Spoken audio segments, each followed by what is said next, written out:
आज रविवारीय संवादक में आप सबका स्वागत है। आज हम चर्चा करेंगे, आप सबसे रूबरू हो रहे हैं तो हम लोग संवाद करेंगे आपस में। एक अभी सुप्रीम कोर्ट के मुख्य न्यायमूर्ति जिनके ऊपर जूता फेंका गया, ये जूता प्रकरण पूरा हाईलाइट है, माहौल गर्म है, लोग इस पर चर्चा कर रहे हैं, विचार कर रहे हैं। सभी पत्रकार, साहित्यकार, सभी लोग हंस पड़े हैं कि भाई जूता क्यों फेंका गया। दोस्तों, ये जूता फेंकने का प्रकरण पहले हम लोग अखबार में पढ़ते थे। ये सब अमेरिका में चलता था, इंग्लैंड में चलता था जूता फेंकने का। धीरे धीरे ये प्रचलन भारत में भी घुसा। इस जूता फेंकने जस्टिस जो हम लोग के मुख्य न्यायमूर्ति थे सुप्रीम कोर्ट के, गडगोई साहब, उन पर जूता फेंका गया।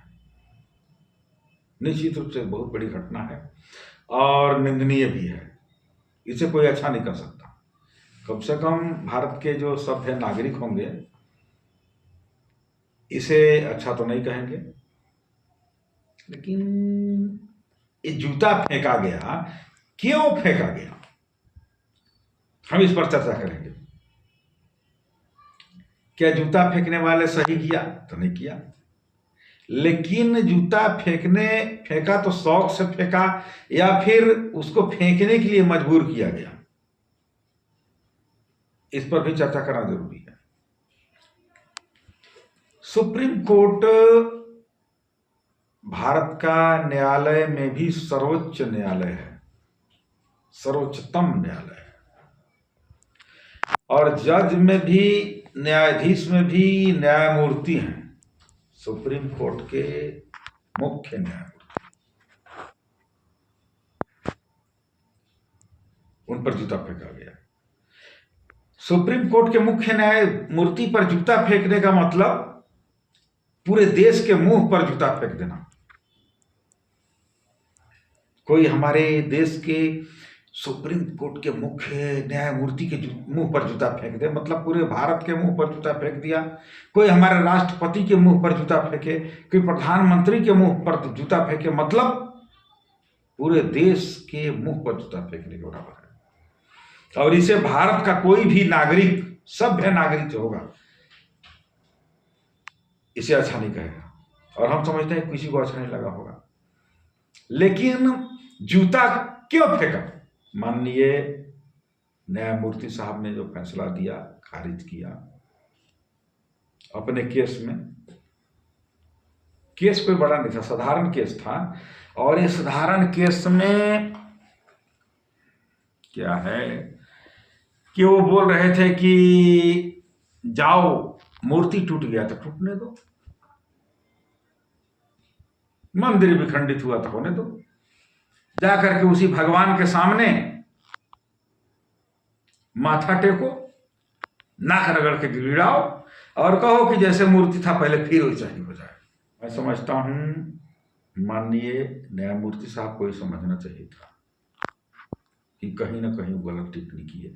मैं उनसे एक बात पूछना चाहता हूं, आप न्यायमूर्ति हैं, भारत में पहले के बाद छोड़ दिया जाए, जब से देश आजाद हुआ तब से हुआ तो लगे, अंग्रेजों के समय से ही भारत में एक मुकदमा चला था राम जन्मभूमि और बाबरी मस्जिद का।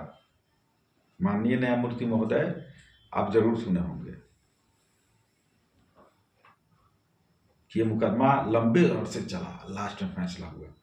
अगर आपके जैसा न्यायमूर्ति, आपके जैसा न्यायाधीश या आपके जैसा कोई न्यायालय का सक्षम जज कहिए, पदाधिकारी कहिए, अगर इसी तरीका के टिप्पणी करने लगता तो ये भी कह सकता था कि बाबरी मस्जिद टूटा तो टूटने दो, जाओ उसी मस्जिद के सामने इबादत करो, नमाज पढ़ो, दुआ करो और कहो कि फिर से वही बाबरी मस्जिद का ढांचा खड़ा हो जाए, ये भी बोल सकता था। राम मंदिर की जो याचिका दायर करने वाले थे उससे भी दलील दे देते हमारे न्यायालय के जो जज थे, चीफ जस्टिस थे, कि जाओ उसी मंदिर के सामने तुम्हारा बाबर तुला के अकबर तुला कमांडर तुला, उससे कोई मतलब नहीं। जाके उसी राम जन्मभूमि पर माथा टेको, माथा रगड़ो और बोलो कि फिर से मंदिर खड़ा हो जाए। लेकिन ऐसा नहीं हुआ। ये 150-200 साल जो केस चला वो तो बहुत पुराना मामला है, 500 साल चला, 600 साल चला, वो अलग बात है। लेकिन जब से मामला अंग्रेज के समय में न्यायालय में गया, तब से लेकर कितने जज ने इस पर फैसला दिया? किसी ने ऐसा टिप्पणी किया क्या? क्या हमारे जज जो अभी गरगोई साहब पर जूता फेंका गया, मैं समझता हूं ये टिप्पणी ऐसा किए? न्यायालय में हजारों लाखों मामले रोज आते हैं, हजारों सैकड़ों हजारों मामले रोज आते हैं, रोज खारिज भी होता है, रोज आते हैं, रोज जाते हैं, रोज निपट जाते हैं, फैसला होता है, खारिज हो जाते हैं। अगर आपके पास ये मामला गया था तो आप खारिज कर देते, वो अलग बात है। लेकिन ये बोल देना कि जाओ उसी भगवान के सामने नाक रगड़ो, माथा टेको, कहो कि मूर्ति फिर ठीक हो जाए, नहीं, पूरे भारत देशवासियों के हिसाब से गलत है। आप किसी धर्म पर कोई टिप्पणी नहीं करते हैं, आप जज हैं। सच में आपके कार्य प्रणाली पर मैं उंगली उठाना नहीं चाहता, और आपके ऊपर जो जूता फेंका मैं उसे भी सही नहीं मानता हूं, लेकिन आपने जो टिप्पणी किया मैं इसका भर्त्सना करता हूं, और मैं चाहता हूं कि भारत देश का जो भी सभ्य नागरिक है इसका भर्त्सना करेगा। ठीक है, प्रदर्शन हो रहे हैं, पूरे देश में हो रहे हैं, हमारा रांची में भी हुआ, मेदिनीनगर में हुआ, गढ़वा में हमारे लोग, कई लोग थे उसमें गए, मित्र लोग थे, हम मित्रों से ही बात किए, हमने उससे जवाब पूछा कि बताइए जूता फेंका तो गलत हुआ, लेकिन क्या जो माननीय न्यायालय, उच्चतम न्यायालय के, सर्वोच्चतम न्यायालय के जो न्यायमूर्ति, जो चीफ जस्टिस थे, क्या उन्होंने सही कहा? तो किसी ने कहा कि नहीं, गलत बोले हैं। अगर आप विचार करें, मैं गरगोई साहब से कहूंगी, अगर आप तक मेरा वीडियो पहुंचे तो आप न्याय के बहुत बड़े पुरयोद्धा हैं, आप विचार करें कि आपका ये टिप्पणी सही है। अगर आपके जैसा न्यायमूर्ति और न्यायाधीश और लोअर कोर्ट या हाई कोर्ट या सुप्रीम कोर्ट के जज यही फैसला देने लगे तो फिर 150-200 वर्ष ये अयोध्या राम जन्मभूमि का केस तो नहीं चलता। आज कई मामले ऐसे न्यायालय में लंबित हैं, जिसमें काशी भी है, मथुरा भी है, संभल भी है, अनेकों है। न्यायालय का काम है न्याय देना, सबूतों के आधार पर, तथ्यों के आधार पर, गवाहों के आधार पर। क्या आप इस पर नहीं देख सकते थे? आज कुछ नहीं होता, मान लीजिए कुछ नहीं होता, कुछ नहीं कर सकते, कुछ नहीं जज महोदय कुछ नहीं कर सकते थे, तो कम से कम उसको खारिज कर देते। लेकिन ये टिप्पणी करना कि जाओ वहीं माथा रगड़ो, माथा टेको, नाक रगड़ो, क्या सही है? नहीं है। इसलिए जो भी मित्र बंधु, जिसमें हमारे खासम खास मित्र है, कम से कम गढ़वा में तो बहुत ज्यादा है, मेदिनीनगर में बहुत ज्यादा है, रांची में बहुत लोग हैं, पटना में भी लोग हैं, जो इस जूता फेंकने का प्रकरण है उस पर जो विरोध प्रदर्शन कर रहे हैं, करना चाहिए। जूता जो भी फेंका, हम फेंके, आप पे कोई फेंका, गलत किया, उसका मैं भर्त्सना करता हूं, लेकिन उससे ज्यादा मैं भर्त्सना करता हूं जो जज साहब ने टिप्पणी किया। मेरे ख्याल से या भारत के कोई भी सभ्य नागरिक के विचार के ख्याल से आपने टिप्पणी किया, गलत किया, और उसने जो जूता फेंका वो भी गलत किया।